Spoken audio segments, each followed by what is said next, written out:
Shrek the Third, also known as Shrek 3, it's the third Shrek film. This was released in 2007. It's directed by Chris Miller and Raman Hui. I apologise if I've mispronounced any of those names. And we have a brilliant voice cast, including, of course, Mike Myers, Eddie Murphy, Cameron Diaz, Antonio Banderas. We also have Justin Timberlake, John Cleese, Rupert Everett, Larry King, Amy Poehler, Maya Rudolph, Seth Rogen. The list goes on. Fabulous voice cast. And I like this film. I have seen it before, but it's certainly not as good as the first two films. We do have some new elements, and the narrative, I won't go into too much detail, I won't spoil anything, but it starts off establishing a couple of things. First of all, we have the Dronkies, which are the dragon donkey babies, and I absolutely love them. We also find out quite early on that Fiona is expecting some little ogres, which is very cute, and we do get a look at the little ogres, and this initially comes about with Shrek worrying about this and imagining the baby ogres, which I thought was very cute.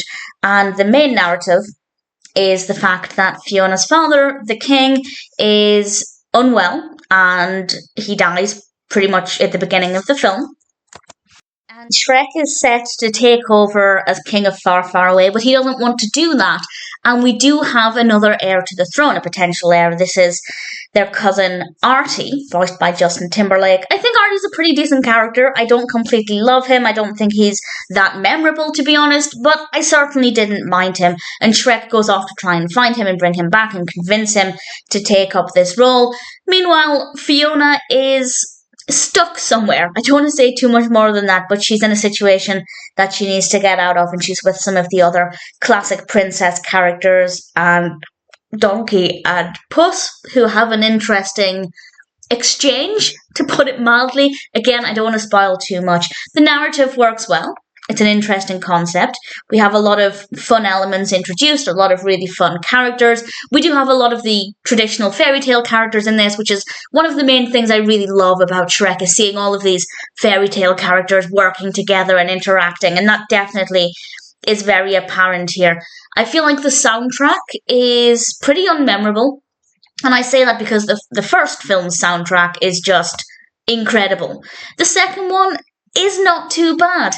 The third one, just not that great. It's not bad in the sense that the music is bad, it's just comparatively very, very unmemorable.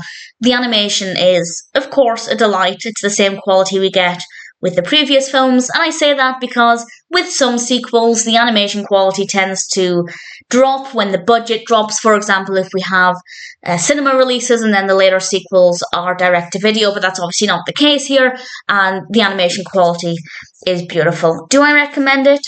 Absolutely. If you're a Shrek fan, I definitely think it's worth checking out. If you watched the second film and didn't really care for it, while I will say I still think this is worth watching, I do think it's weaker than the second film, so maybe don't go in with the highest of hopes, but maybe this narrative or the characters will appeal to you more than those of the second film. But I enjoyed it. I had seen it before, as I said. I couldn't remember a great deal of it, and I'm glad I had a chance to rewatch it.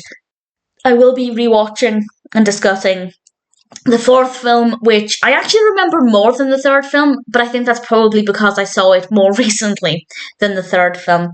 I did like this. I do think Shrek the Third is a pretty decent film. Not as amazing as the first two, but all that being said, I still like it, and I still think it's worth checking out.